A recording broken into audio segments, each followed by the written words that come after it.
Arthur, you do not like the South African consumer. Obviously, you are concerned about the state of the consumer in the country. Perhaps let's just start there as to why this theme has absolutely no value for you right now. Bronwyn, the reason why we're quite negative on these stocks at present is that they've had for the last 5 years some quite considerable tailwinds. So what they've had is SA Consumer has had the benefit of low interest rates, growth in government grants, a strong rand, and in addition to that, as long as you've had a job, you've generally had above inflation wage increases. So all of these factors have either moderated, so they're still there but they're not growing anymore, or they've changed direction, like the rand and interest rates. So these things have all gone from being tailwinds to being a potential negative. I also forgot to mention the boom in unsecured lending, which has certainly come to a stop. So all of these things are going to affect the profitability of South African consumer stocks. The other thing, the other side of the table is valuations, and these companies have all had their valuations rise considerably over the last 5 years. The ones that have already started to slow or have disappointed a bit have seen those valuations pulled back, but quite a few of them are still trading at their long-term average or well above that. So most of the consumer sector is not reflecting the negative picture that we see, and that in most cases the company executives are telling us is out there. So you are now veering towards what you have termed self-help stocks, and let's start with that definition so that the viewer has a clearer picture of what we're talking about. Okay, what we mean is most large companies are very dependent on the economy. If you make up a considerable part of an industry, it's very difficult to escape a negative environment in that industry. So what one likes to see as an investor is a company that has some additional levers that they can pull, where there is something in addition to what's happening in the greater market that affects that company specifically, that they can use to grow their profits faster, and benefit their investors that way.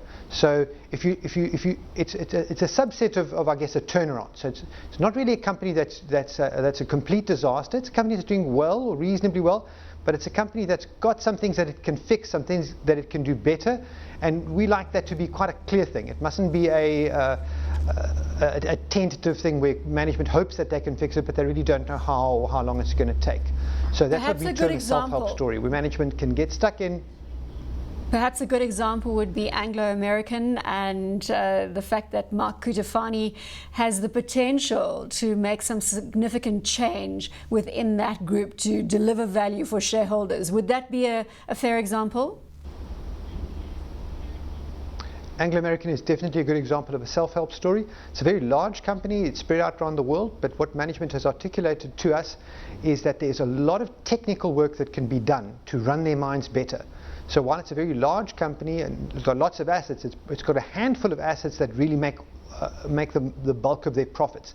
And they're focusing their attention on where those assets can be run better, and they've pointed out quite a few situations where those assets can be improved to produce more commodities at lower prices, and we think over the next 2 or 3 years you'll see that coming through.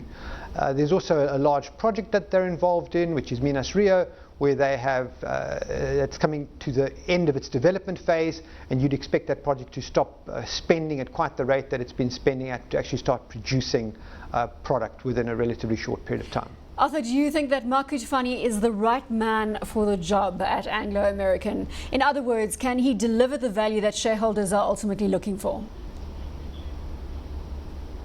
Well, it's still early days. He hasn't been there for that long. He's only had 1 or 2 sets of results come through. So he's spelled out a plan, and he has started to execute on that plan. But I think it's early days to deliver a pronouncement. There's quite a big difference between putting together a compelling PowerPoint presentation and actually delivering from as complex an asset as a large open-cast copper mining operation. How long do you think the market will give Cutifani specifically at Anglo American to deliver on that PowerPoint presentation, so to speak? I think the market's already given him some credit. I think the share price of Anglo American has responded quite well recently. I think especially since their last result came out. So we've seen a good start to the year for Anglo's share price. It has pulled back a bit recently, I think, on the back of some concerns about the commodity outlook in general. But I think there's definitely a following there that believes that Anglo's is starting to definitely talk about the right things and is starting to execute properly on those. So I think they've started down that road. I don't think it's I think there is definitely some belief there. Let's chat about Sasol. I like to call this one every South African fund manager's favorite stock. Obviously at the moment under David Constable, and there's a lot of blue sky potential with their American operation. Do you care to elaborate on where you see this one going? Well, most of the time with Sasol, all you need to do is take a view on the Rand oil price, and that would have driven 90% of what happens with the company. With David Constable, I think you've got an outsider running the company for the first time in a long time, and what he's done is identified the fact that there's a lot of complexity in the company, a lot of simplicity that can be brought to the business, make it more efficient, and just run it in a more productive fashion. So that is a project, Project Phoenix, I think, that they've got underway. And that they've started to put in place, and they've explained how long this will take and the kind of benefits that they expect to get out of it.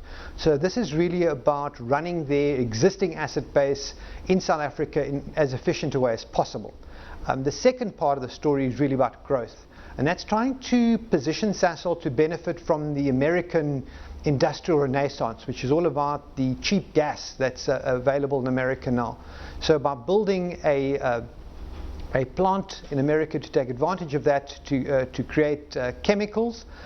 They're hoping to add an additional big earning stream or growth path for Sasol in the US. So that project is not approved yet from a permitting point of view. They've got all of their applications in. They're one of the first companies in that area to apply for a plant like this, and we expect that to have answers about that, I guess, in the course of the next 6 months, at which point Sasol will then start to begin physically building the plant and putting those things together.